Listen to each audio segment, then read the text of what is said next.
नमस्कार दोस्तों, स्वागत है आपका हमारे यूट्यूब चैनल एग्जाम डोज में। मैं प्रवीण कुमार आपका स्वागत करता हूं। तो दोस्तों, हम एंशिएंट हिस्ट्री पढ़ रहे थे और उसी पार्ट को आज हम कंटिन्यू करेंगे।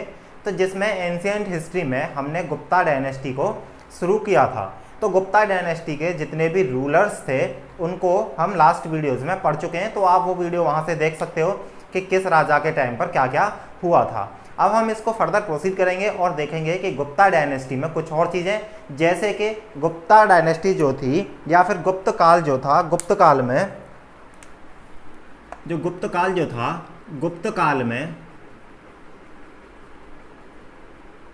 हम देखेंगे समाज को, अर्थव्यवस्था को। गुप्त काल में अर्थव्यवस्था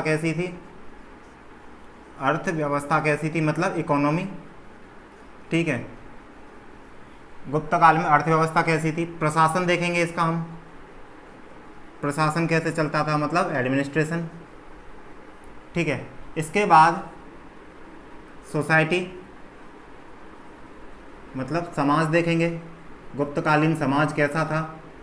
साथ में ही हम यहाँ देखेंगे इसका धर्म, ठीक है, धर्म देखेंगे। इसके बाद हम इसका आर्ट एंड कल्चर देखेंगे, कला और साहित्य देखेंगे। इसमें क्या क्या कला और साहित्य हुए, आर्ट एंड कल्चर।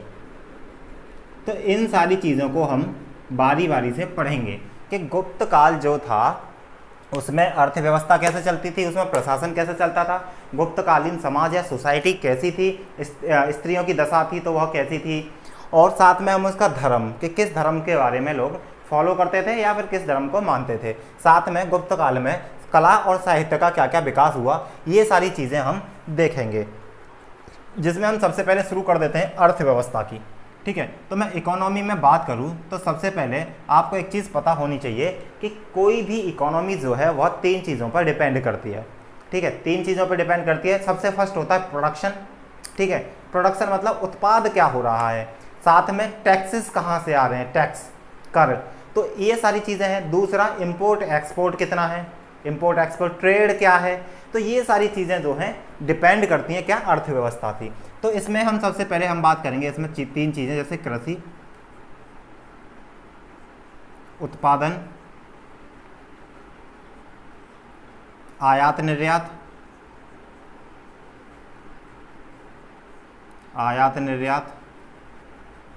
मतलब इम्पोर्ट एक्सपोर्ट, और दूसरा देखेंगे व्यापार, ट्रेड। बेसिकली ये आयात निर्यात जो है यही बेसिकली क्या है, ट्रेड है। अब आप बोलोगे कि अर्थव्यवस्था में आपने सबसे पहले कृषि ही क्यों लिख दिया। तो मैं आपको बताया था सबसे बड़ी बात होती है प्रोडक्शन की। तो मैंने कृषि यहाँ पर इसलिए लिख दिया क्योंकि इस काल तक, गुप्त काल तक, और मैं कहूँ तो आज़ादी के बाद तक भी जो हमारी अर्थव्यवस्था थी भारत की, वह कृषि पर आधारित थी, ठीक है। तो आज़ादी तक कृषि पर ही आधारित अर्थव्यवस्था थी। हालांकि अभी जो अर्थव्यवस्था है वह मिश्रित इकोनॉमी है, या फिर मिश्र क्या है, इकोनॉमी है इंडिया की, लेकिन तब तक क्या थी, कृषि पर ही आधारित थी, इसलिए मैंने लिख दिया कृषि। तो उत्पादन कहाँ होगा, जब कृषि ही मेन धंधा था लोगों का, तो उत्पादन बेसिकली जो भी कामकाज एग्रीकल्चर से रिलेटेड था वही कामकाज होता था। और आयात निर्यात और व्यापार, ये सारी चीज़ें हम देखेंगे। तो सबसे पहले मैं कृषि की बात करूं तो कृषि जो था यह मेन सोर्स ऑफ इनकम हुआ करता था, और इसी पर जो टैक्सेस होते थे वह कृषि पर ही सबसे ज़्यादा टैक्स लगते थे। अब टैक्स क्या होते हैं, टैक्स जो होते हैं वह एक इम्पोर्टेंट सोर्स ऑफ रेवेन्यू होते हैं किसी भी कार्यकाल को चलाने के लिए। तो कृषि पर कुछ टैक्स जो हैं वह दिए जाते थे, और यह जो टैक्स थे कृषि पर, यह मिलता था कहाँ से कहाँ तक था, तो यह था 1/4 से लेकर 1/6। अब आप पूछोगे ये क्या है, तो मतलब कभी कभी 1/4 होता था प्रोडक्शन का टैक्स, मतलब अगर 4 भाग प्रोड्यूस हुए हैं, 4 भाग अगर पैदावार हुई है, तो उनमें से 1 भाग जो है टैक्स के रूप में राजा को दिया जाता था।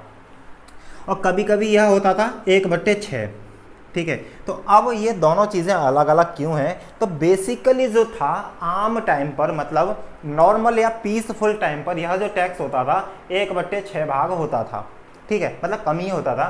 तो 1/6 भाग जो है पीसफुल या शांति के समय पर यह टैक्स देना होता था, किस पर, खेती पर। लेकिन जब भी युद्ध की स्थिति होती थी या फिर नेचुरल कैलामिटी, जैसे मान लो कोई भी भूकंप आ गया, अकाल पड़ गया, कुछ भी हो गया, अगर इस प्रकार की चीज़ें हो जाती थी तो जो टैक्स था वह 1/4 दिया जाता था, मतलब टैक्स बढ़ा दिया जाता था। तो स्थितियाँ उल्टी थी। जब आदमी प्रोडक्शन नहीं कर पा रहा है, प्रोड्यूस नहीं कर पा रहा है, पैदावार नहीं कर पा रहा है, तो उस समय पर क्या होना चाहिए, टैक्स कम होने चाहिए। लेकिन क्योंकि युद्ध में पैसा ज़्यादा खर्च हो गया, किसका, सरकार का, और सरकार कौन होती थी, तो ये राजा। तो अब ऐसे में यह अपने संसाधनों को बढ़ाने के लिए क्या कर देते थे, लोगों पर टैक्स थोप देते थे। तो यह 1/6 से 1/4 होता था, सामान्य स्थितियों में 1/6 और कठिन स्थितियों में 1/4 जो है टैक्स हुआ करता था। नेक्स्ट हम बात करें ट्रेड की, तो ट्रेड जो था यह बहुत ही निम्न मात्रा में ट्रेड हुआ करता था। जब मैं इनिशियल फेज़ की बात करूं गुप्ता डायनेस्टी की, तो इस गुप्त डायनेस्टी के इनिशियल फेज़ में जो ट्रेड जो था यह बहुत कम था, लेकिन बहुत अच्छा ट्रेड था। कैसे था, तो यह जो इनिशियल फेज़ था इसमें यह लोग क्या करते थे, जो हमारा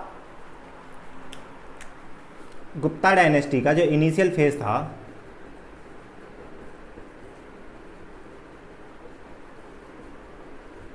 यह रोमन वर्ल्ड जो था, रोमन वर्ल्ड के साथ में ट्रेड किया जाता था। ठीक है, रोमन वर्ल्ड के साथ ट्रेड किया जाता था, और ट्रेड में क्या होता था, सिल्क किसके माध्यम से होता था, सिल्क रूट के माध्यम से, सिल्क रूट के माध्यम से ट्रेड होता था। और यहाँ पे आदान प्रदान किस चीज़ों का होता था, तो वह थी सिल्क का। तो सिल्क का आदान प्रदान हुआ करता था, भारत से सिल्क जो है रोमन वर्ल्ड को भेजी जाती थी। तो स्टार्टिंग में जब रोमन वर्ल्ड से यहाँ से सिल्क भेजी जाती थी, तो यह सिल्क के बदले दे वर पेड इन बुलियंस, भारतीयों को बुलियंस दिए जाते थे। अब ये बुलियन क्या चीज़ है, बुलियन क्या चीज़ है, बुलियन बेसिकली क्या था, गोल्ड। बुलियन ही क्या था, गोल्ड मतलब सोना। तो यहाँ से सोना जो है इनको मिलता था बुलियंस में, कहाँ से, रोमन वर्ल्ड से। तो स्टार्टिंग में इनिशियल फेज में जो था यह सिल्क था, इसीलिए यहाँ से जो सोना था, सोने के भंडार भारत में काफ़ी हो गए थे। ठीक है, गुप्ता डायनेस्टी तक के लिए, इसीलिए माना जाता है कि गुप्ता डायनेस्टी जो है स्वर्णिम काल भी रहा है। कला की वजह से भी इसको गुप्ता डायनेस्टी को स्वर्णिम काल कहा जाता है भारत के प्राचीन इतिहास का। तो अब यहाँ से सोना वगैरह दिया जाता था, बट बीच में क्या हो जाएगा, बीच में उंगली कर देगा चीन। अब चीन ने क्या किया, ये जो पहले सिल्क जो है इंडिया से भेजा जाता था, अब यह सिल्क जो है चीन से मिलने लगा, और चीन से जो सिल्क मिलता था इन्होंने रोमन वर्ल्ड को एक्सपोर्ट करना शुरू कर दिया। तो चाइना ने जब यह रोमन वर्ल्ड को एक्सपोर्ट करना शुरू कर दिया, तो अब इन्होंने रॉ सिल्क भेजना शुरू कर दिया, और साथ में रोमन वर्ल्ड को इन्होंने यह भी सिखा दिया कि किस प्रकार से सिल्क की वीविंग की जाती है। ठीक है, वीविंग ऑफ सिल्क भी सिखा दिया। अब इस वजह से हुआ क्या, भारत के साथ जो गुप्त काल के लास्ट में आते आते यह जो सिल्क का ट्रेड हुआ करता था, यहाँ से सोना मिलता था, अब यह बंद हो गया और चीन के साथ इनका जो है ट्रेड शुरू हो गया था, जिसकी वजह से लास्ट में आते आते गुप्ता डायनेस्टी में सोने के भंडार थे वह भी कम होने लग गए थे। तो यहाँ से आपको ट्रेड का पता चल गया होगा। साथ में जो ट्रेड जो था वह ऐसे नहीं होता था, ट्रेड होता था श्रेणी व्यवस्था के माध्यम से ट्रेड होता था। श्रेणी व्यवस्था मतलब संघ बनाकर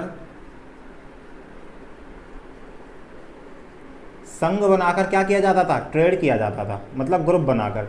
और इस संघ का जो हेड होता था उसको ज्येष्ठक कहा जाता था। ठीक है, तो श्रेणी व्यवस्था के माध्यम से ट्रेड किया जाता था, और जो ट्रेड का जो हेड होता था उसको ज्येष्ठक कहा जाता था। साथ में ही मैं बात कर देता हूँ, इसी में अर्थव्यवस्था में एक और बात बताऊँ तो वह थी सामंती व्यवस्था। सामंती व्यवस्था अब यह क्या होती है, तो लास्ट वीडियो में मैं ऑलरेडी पढ़ा चुका हूँ। तो सामंती व्यवस्था यह होती है कि राजा के नीचे राजा, छोटे छोटे राजा जब बन जाते हैं, तो इस प्रकार की व्यवस्था को सामंती व्यवस्था कहा जाता है। अब यह सामंती व्यवस्था पनपी क्यों, क्योंकि सामंती व्यवस्था इसलिए पनपी क्योंकि स्टार्टिंग में तो इनके पास इतना सोना था गुप्त काल में कि यह लोग क्या कर देते थे, जो अपने ऑफिसर्स होते थे, आर्मी जो होती थी, या फिर अपने पंडित वगैरह जो होते थे, इनको स्टार्टिंग में यह सोना दे दिया करते थे। ठीक है, असरफी वगैरह आपने नाम सुना होगा, तो असरफी वगैरह उनको दे दिया करते थे दान में, या फिर पे के रूप में उनको दे दिया करते थे। लेकिन लास्ट में जब सोने के रिजर्व घटने लग गए तो इन्होंने क्या शुरू कर दिया, जमीन दान देना शुरू कर दिया। अब इन्होंने जमीन दान देना शुरू कर दिया, तो दो तरह की जमीन जो थी वह बड़ी फेमस थी। एक थी ब्रह्मदेव,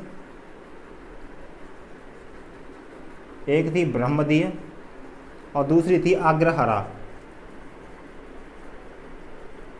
ये दो क्या है, एग्रीकल्चरल लैंड हैं जो कि दान में दी जाती थी। एग्रीकल्चरल लैंड हैं जो क्या दी जाती थी, दान में दी जाती थी। किसको? ब्राह्मण को और ऑफिसर्स को। ब्राह्मण ऑफिसर्स इनको क्या दी जाती थी, दान में दे दी जाती थी काम के बदले। तो अब जब मान लो कोई ब्राह्मण आ गया और उसने कोई पूजा पाठ कराया, उसको कुछ हिस्सा जमीन का दे दिया या कुछ गांव जो है राजा ने उसको दे दिए। दोबारा वही जो पंडित चला गया पूजा कराने, फिर उसको कोई गांव दे दिया, फिर तीसरी बार गया फिर गांव दे दिया। ऐसे करते करते क्या हो जाता था, बहुत सारे गांव जो हैं एक ऑफिसर्स के नीचे या फिर एक पंडित के नीचे या फिर किसी भी व्यक्ति के नीचे बहुत सारी जगह या गांव जो है इकट्ठे हो जाते थे और बेसिकली वही गांव को मिलकर एक तरह का उसका एम्पायर खड़ा हो जाता था। और यही होता है राजा के नीचे राजा, ओवरहेड राजा ही होगा। तो अब उस राजा के नीचे और राजा बन गए, वही थी सामंती व्यवस्था, जिसका के उदय जो है गुप्त काल में भी हुआ। और यह जो है अपने सातवाहन काल में इसका सामंती व्यवस्था का उदय जो जमीन दान का शुरू हुआ था सातवाहन काल में मैंने आपको पढ़ाया था, लेकिन यह गुप्त काल में पनपा और सबसे ज़्यादा जो है हर्षवर्धन के काल में जाकर यह क्या हो जाता है, अपना चरम सीमा पर पहुंच जाता है। साथ में ही मैं आपको कुछ चीज़ें और बता दूं, इस समय पर प्रमुख बंदरगाह जो थे, जब ट्रेड वगैरह होता था, इकोनॉमी थी, तो यहाँ पर कुछ बंदरगाह बता देता हूँ मैं आपको कि कौन सा बंदरगाह जो था वो फेमस था।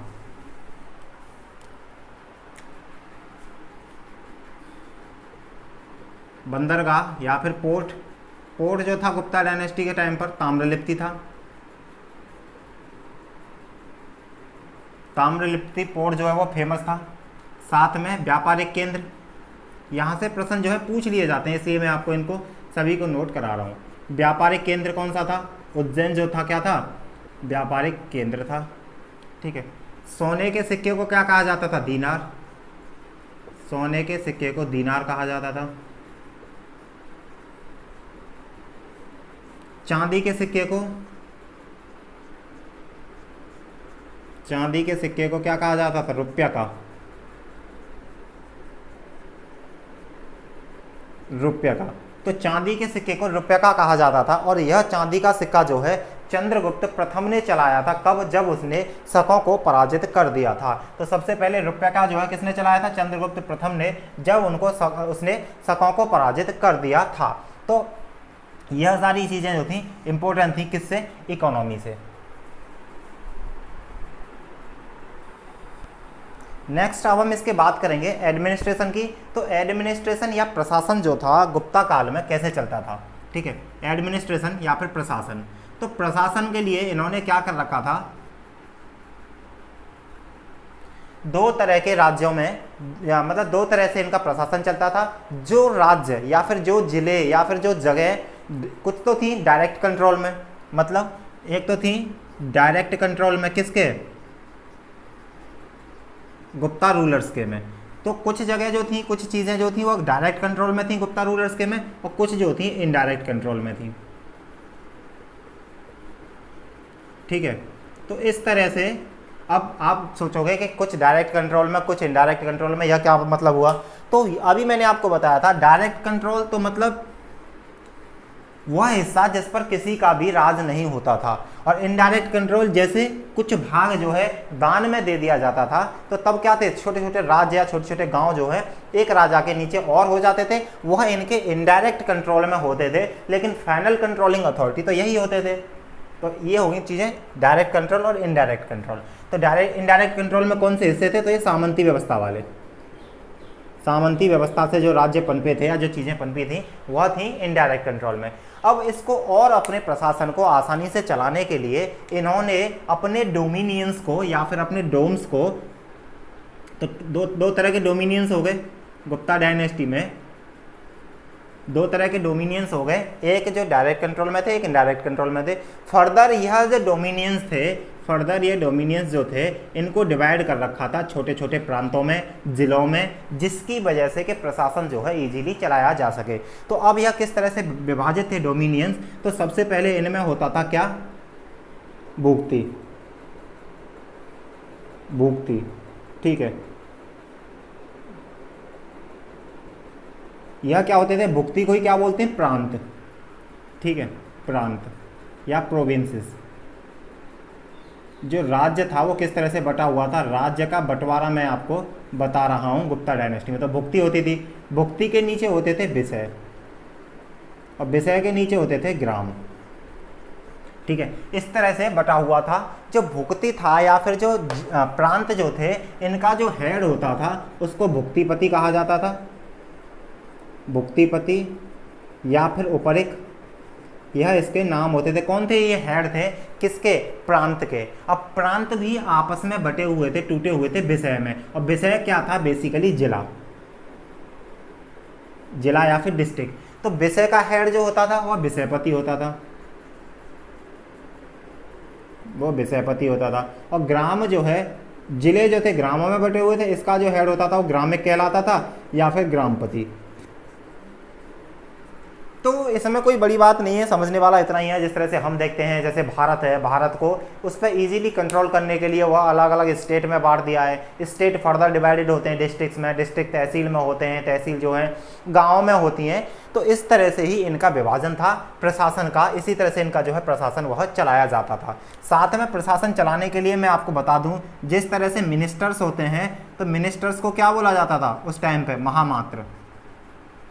तो महामात्र जो होते थे, तो महामात्र बेसिकली जो उनका नियुक्ति होती थी महामात्रों की या मिनिस्टर के पोस्ट पर होते थे, they were from the royal blood. Royal blood मतलब राजा के बच्चे या उनके परिवार वाले जो होते थे वह मिनिस्टर्स की पोस्ट पर आते थे। साथ में मैं बता दूं, इनकी जो स्टाम्प जो थी, स्टाम्प्स जो थी, उन पर एक चित्र छपा रहता था गरुड़ का। इनकी स्टाम्प्स पर क्या था, गरुड़ का चित्र छपा रहता था। और जो मिनिस्टर्स जो थे वह रॉयल ब्लड से होते थे। और सामंती व्यवस्था तो मैं आपको ऑलरेडी पढ़ा ही चुका हूँ, तो यह सामंती व्यवस्था भी यहाँ आपको देखने को मिलती है। और यह सामंती व्यवस्था क्या थी, यही थी इनडायरेक्ट कंट्रोल वाली। तो प्रशासन में डायरेक्ट कंट्रोल, इनडायरेक्ट कंट्रोल और किस तरह से इनका विभाजन था, यह सारी चीज़ें मैंने आपको बता दी। यहाँ आपको क्लियर हो गया होगा। नेक्स्ट हम बात करें समाज की। तो समाज जो है गुप्त काल में किस प्रकार का था। तो समाज को पढ़ने के लिए हमें कुछ चीज़ें समझ में आनी चाहिए। जैसे कि समाज में आप क्या क्या देखोगे, स्त्रियों की दिशा कैसी थी, ठीक है, मतलब स्त्रियों की जो कंडीशन थी, दशा थी, स्थिति थी, वह कैसी थी, ठीक है, क्या सती प्रथा थी या नहीं थी, ये सारी चीज़ें आप देखोगे। स्त्रियों को मतलब पढ़ने की आज़ादी थी या नहीं थी, ठीक है, या फिर उनमें भेदभाव था, उनकी इंटरकास्ट मैरिज हो सकती थी, क्या वह अपनी बातें रखने के लिए मतलब डिपेंडेंट थी या फिर रख पाती थी या नहीं रख पाती थी, यह सारी चीज़ें आ जाती हैं रिलीजन में। तो सोसाइटी में मैं आपको बात बताऊं, और साथ में आ जाती है सोसाइटी में जातियाँ, ठीक है, जाति वगैरह भी इसी में आ जाती हैं। तो यहाँ आपको मैं बता दूं, जैसे कि हमने वैदिक काल में पढ़ा था, तो उत्तर वैदिक काल में जाते जाते 4 प्रकार की जाति जो है हमने देखने में आई थी। जैसे क्या था, ब्राह्मण, क्षत्रिय, वैश्य और शूद्र। तो यह 4 तरह के लोग आए थे। लेकिन जो शूद्र जो था, यह तब तक शूद्र जो था यह क्या था, यह एक अनटचेबिलिटी नहीं थी। कब अनटचेबिलिटी नहीं थी, कब नहीं थी, तो यह थी उत्तर वैदिक काल तक। उत्तर वैदिक काल या फिर मैं कहूँ तो मौर्य काल तक भी यह क्या थे, अनटचेबल नहीं थे। लेकिन जैसे ही गुप्त काल आया तो यह जो शूद्र जो थे यह हो गए अनटचेबल। तो यह एक बहुत बड़ा ड्रास्टिक चेंज जो है आया था। शूद्र अब अनटचेबल हो गए थे गुप्त काल में आके, और शूद्र भी फर्दर 2 कास्ट में डिवाइड हो गए थे। शूद्र में एक हो गए थे, शूद्र का भी विभाजन हो गया था। शूद्र का विभाजन हो गया था 2 तरह से। एक थे निर्वासित शूद्र, निर्वासित शूद्र, और दूसरे थे अनिर्वासित शूद्र, अनिर्वासित शूद्र। तो यह 2 तरह से शूद्र और टूट गए थे, निर्वासित शूद्र और अनिर्वासित शूद्र। तो निर्वासित शूद्र वह थे जिनको के परमिशन थी कहाँ, गांव में रहने की, ठीक है, गांव में रहने की इनको परमिशन थी। और बेसिकली माफ कीजिएगा, अनिर्वासित शूद्र वह थे जिनको परमिशन थी कहाँ पर, गांव वगैरह में रहने की और काम करने की। और यह काम क्या करते थे, एग्रीकल्चर रिलेटेड चीज़ें, ठीक है, एग्रीकल्चर वगैरह, खेती काम वगैरह ये करने के काम में आते थे। शूद्र कौन से? अनिर्वासित। निर्वासित का मतलब ही होता है जिसको भगा दिया जाता है, तो आ लगा हुआ है, इसका मतलब जिनको नहीं भगाया गया था। तो मतलब इनको परमिशन थी गांव में रहने की और खेती वगैरह का काम जो है यह लोग किया करते थे। कौन? शूद्र में अनिर्वासित शूद्र। अब निर्वासित शूद्र जो थे इसकी हम बात करें तो इसमें एक बहुत, चांडाल आपने सुना होगा, कई मूवी वगैरह भी देखी होंगी। तो चांडाल का रोल जो है, या चांडाल जो है सबसे पहले उभर कर इसी समय पर आया था, चांडाल। ठीक है, तो यह जो निर्वासित शूद्र थे इनको परमिशन नहीं थी गांव में रहने की, और यह basically they were allowed to live along with the periphery of the villages. तो गांव के बाहर रहने की इनको आज़ादी थी और यह गांव में नहीं रह सकते थे। और यह क्या करते थे? ये चांडाल के रूप में, जैसे ग्रेवयार्ड है, शमशान घाट है, तो शमशान घाट के आसपास यह लोग रहते थे और इन्हीं को आप चांडाल के नाम से इनको बोलते थे लोग, चांडाल आ रहे हैं, चांडाल आ रहे हैं। और यह क्या करते थे? यह कई प्रकार के धर्म जो है, धर्म रिलेटेड चीज़ें करते थे। जैसे किसी की मृत्यु हो जाती थी तो उसके जो भी क्रियाक्रम में अनुष्ठान वगैरह किए जाते थे तो वह सारी एक्टिविटी यह चांडाल जो है कराते थे। अब इन चांडालों के ऊपर भी बहुत सारी डिसेबिलिटीज़ जो थी इम्पोज्ड कर दी थी। तो मतलब किस तरह की डिसेबिलिटीज़? यह चांडाल जो थे इनको यह परमिशन नहीं थी कि यह गांव में आ जाएं, तो यह गांव में नहीं आते थे। अब यह गांव में कब आते थे? तो इनके लिए फिक्स टाइम था, ना तो ये सुबह के टाइम पर गांव में आ सकते थे, ना ये शाम के टाइम पर गांव में आ सकते थे। तो यह बेसिकली दोपहर के टाइम पर गांव में जाते थे। अब आप पूछोगे गांव में जाते क्यों थे? तो जो गड्ढे हैं, गटर हैं, या फिर जितनी भी गंदी चीज़ें थी वह भी इन्हीं से साफ कराई जाती थी। मतलब जितनी भी डर्टी स्कैवेंजिंग जो थी वह सारा काम चांडाल लोग किया करते थे। अब बात ये आती है कि इनको सुबह और शाम को क्यों नहीं जाने दिया जाता था? क्योंकि इवन इनकी परछाई जो थी उसको भी पॉल्यूशन या गंदगी माना जाता था, तो इसलिए इनको सुबह और शाम नहीं जाने दिया जाता था। क्योंकि जब सुबह का टाइम होता है तो सूर्य निकलता है, तो जब सूर्य निकलता है तब भी परछाई जो है, आदमी की परछाई जो है लंबी बनती है, और शाम के टाइम पर जब सनसेट होता है तब भी आदमी की परछाई जो है वह लंबी बनती है। तो इनकी परछाई तक को डिसेबिलिटी माना जाता था कि लोगों के ऊपर इनकी परछाई भी ना पड़े। तो ऐसे में दोपहर के टाइम जबकि सूर्य बिल्कुल ऊपर होता है तो परछाई छोटी बनती है, उस समय पर इनको जाने की अनुमति होती थी। और उसमें भी यह लोग क्या करते थे? अपने गले में पिचर वगैरह बांध कर या फिर झाड़ू वगैरह, कमर से झाड़ू बांध कर जाते थे, जिससे कि साथ साथ रोड वगैरह साफ होता चले। मतलब अगर ये जहाँ से निकले हैं इनके कदम भी वहाँ पड़ गए तो तब भी उसको गंदगी माना जाता था। और जैसे मान लो कहीं थूक दिया तो इनके जगहों से जाने के बाद जो है रोड वगैरह को साफ किया जाता था। और हाँ, खास बात ये थी कि जब ये गाँव में आते थे तो इनको ये परमिशन नहीं थी। इन लोगों के लिए क्या किया जाता था कि या तो कोई ड्रम वगैरह पीटते हुए या ढोलक जो है अपने गर्दन में डाल कर उसको बजाते हुए आते थे, जिससे कि लोगों को पता चल जाती थी कि निर्वासित शूद्र जो हैं, चांडाल जो हैं, वह आ रहे हैं, और वह जो अपने अपने घरों में लोग छिप जाते थे। ठीक है, तो यह थे इनके ऊपर यह एक नई चीज़ जो उभर कर आई थी वह थी निर्वासित शूद्र। साथ में मैं स्त्रियों की बात करूँ तो स्त्रियों की दशा जो है वह काफ़ी निम्न हो चली थी। हालांकि आपको कुछ चीज़ें देखने को मिलेंगी। लक्ष्मी,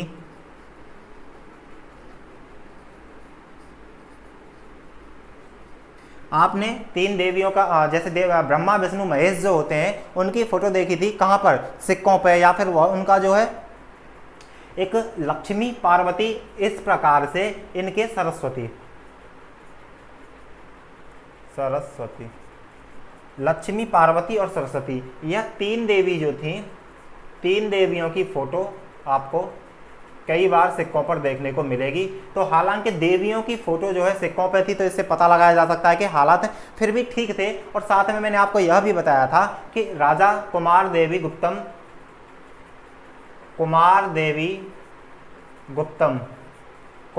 गुप्तम कॉइन्स जो है वह चलाए थे, जिसपे कि किंग के साथ क्यून की फोटो होती थी। किंग के साथ किसकी फोटो होती थी? क्यून की फोटो होती थी। जब मैंने आपको पढ़ाया था गुप्तकाल शासक जब पढ़ा रहा था तब मैंने आपको यह सारी चीज़ें बताई थी। तो हालांकि स्त्रियों की स्थिति थी उसमें यह 3 प्रकार की देवियों को आप देखने को मिल जाएगा, लक्ष्मी पार्वती सरस्वती, और कुमार देवी गुप्तम जो कॉइन थे वह भी चलाए गए थे। तो यह थी स्त्रियों की दशा। लेकिन इस दशा में जो ड्रास्टिक चेंजेस जो है आए थे, अब स्त्रियों की दशा जो है काफ़ी गिरने लगी थी। क्योंकि आप गुप्त काल में ही देखते हो 510 में आपको एक 510 AD के आपको एक अभिलेख मिलता है जिसका नाम है एरण। एक अभिलेख मिलता है एरण अभिलेख। तो एरण अभिलेख जो था यह एमपी में पड़ता है, एरण जगह जो है। तो यहाँ पर एक अभिलेख मिलता है जिसमें कि स्त्री के सती होने की बात कही गई है। स्त्री के सती होने की बात जो है कही गई है। तो यहाँ पर स्त्री का सती होने के बारे में भी पाया जाता है, जो कि फर्स्ट टाइम कोई स्त्री के सती होने का अभिलेख मिलता है। तो यहाँ से पता लगाया जा सकता है कि स्त्रियों की जो दशा थी वह किस प्रकार की थी। तो सती प्रथा भी थी, ठीक है। साथ में ही जो गुप्त काल था, इसी समय पर प्रोस्टिट्यूशन जो था वह भी अपने चरम पर पहुंच गया था, ठीक है। तो सती होने की बात आपने देखी, प्रोस्टिट्यूशन भी अपनी चरम पर पहुंच गया था। साथ में मैं बात करूँगा आपको, एक नया कॉन्सेप्ट आया था, दैट वाज स्त्री धन। एक नया कॉन्सेप्ट और इसी समय पर आया था, वह था स्त्री धन। तो यह स्त्री धन का एक और कॉन्सेप्ट था। यह स्त्री धन क्या था? स्त्री धन। तो स्त्री धन को मैं आपको बता दूं, स्त्री धन क्या था। तो एक फेमस लॉ गिवर है कात्यायन, ठीक है। तो कात्यायन जो है लॉ गिवर है। तो इन्होंने बताया था, कात्यायन ने स्त्री धन को, इन्होंने स्त्री धन का जो कॉन्सेप्ट था गुप्त काल में उसको इन्होंने क्लियर कहा है। और इसमें बताया गया है कि स्त्री धन वह धन होता है जब बाप जो है अपनी पुत्री को विवाह के समय पर देता है। तो कुछ भेंट अपना जो बाप है अपनी पुत्री को देता है, लेकिन कात्यायन ने यह कहा है कि यह जो धन दिया जाता है यह धन पूरी तरह से उस बेटी के लिए है। उस पर पूरा अधिकार उस बेटी का है कि उससे वह क्या खर्चे करेगी, कहाँ उस पैसे को स्पेंड करेगी, उसमें ससुराल वालों का कोई भी हस्तक्षेप नहीं होना चाहिए।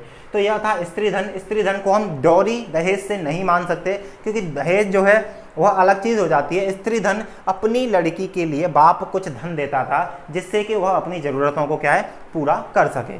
तो एक स्त्री धन का कॉन्सेप्ट भी इसी समय पर आया था। साथ में मैं बात करूँ विष्टि, एक और कॉन्सेप्ट था विष्टि का। तो ये विष्टि क्या था? तो विष्टि थी फोर्स्ड मैनुअल लेबर।